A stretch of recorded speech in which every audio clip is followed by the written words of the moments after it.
بسم الله الرحمن الرحيم. الحمد لله رب العالمين، وصلى الله وسلم على سيدنا محمد وعلى آله وصحبه وسلم. go'aan ka soo baxay dawlad goboleedka Jubbaland oo ku aadan go'aankii maanta baarlamaanka dawladda federaalka ku sheegeen inuu sharci ahayn baarlamaanka Jubbaland. kadib markaan ogaanay in maanta oo taariikhdu ay tahay 6 bishii 6 2015 ay baarlamaanka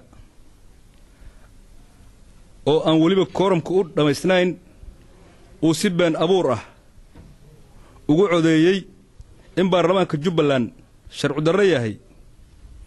kadib markii ay noo cadaatay in baarlamaanka dawladda federaalka uu ku guuldareystay in uu fuliyo xilka iyo waajibaadka shaqo ee loo igmaday oo ahayd in uu ummadda gaarsiiyo hiigsiga 2016 iyo in uu abuuro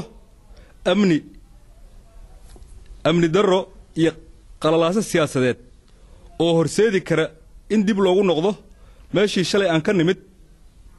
kadib markii ay soo baxday in baarlamaanku uu si cad u hor istaagay in dadka iyo dalka Soomaaliyeed gaaro himilada iyo hadafka iyo hiigsanayaan iyo nabad, horumar, cadaalad iyo dimuqraadiyad.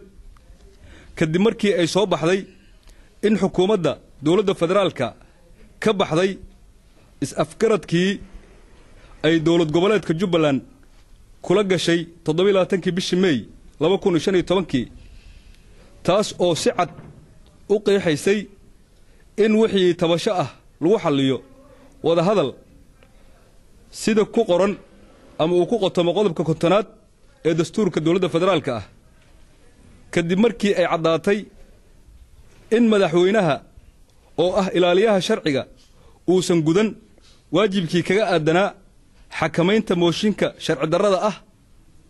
kadib markii noo cadaatay in xukuumadda maaweelo iyo madadaalo ay ka ahayd is-afgaradkii ay nugula gashay magaalada Kismaayo maadaama aysan marnaba baarlamaanka hortagin si arrintaas loo joojiyo. kadib markii aan garwaaqsanay in sida kaliya ah ee federalismku ku hanaqaadi karo ay tahay in hoos wax laga soo dhiso si nabad waarto iyo xukun wanaag loo gaaro. kadib markii aan horay uga dignay in haddii la isku dayo in la hor istaago horumarka dadka reer Jubbaland wixii cawaaqib xumo ah oo ka yimaada ay mas'uuliyadeeda dusha saaranayso dawladda federaalka ah. dawladda Jubbaland waxay go'aansatay baarlamaanka dawlad goboleedka Jubbaland oo ku dhisan qodobka 121 ee dastuurka federaalka Soomaaliya kaasoo si cad u qeexaya in dawlad goboleedyadu maamul dhisidoodu ku salaysan yahay ama ku salaysan tahay dastuurkooda.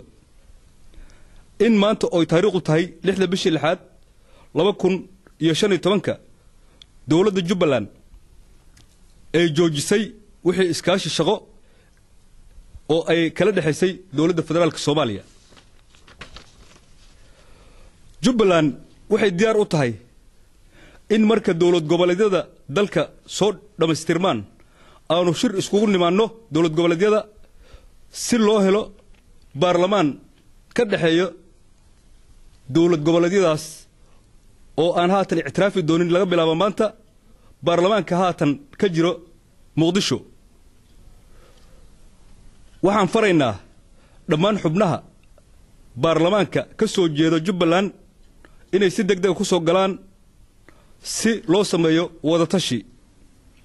saacadaha soo socdo waxa naga soo bixi doono hadduu Ilaahay yiraahdo isbedel kale oo degdeg ah. wassalaamu calaykum waraxmatullaahi wabarakaatuh.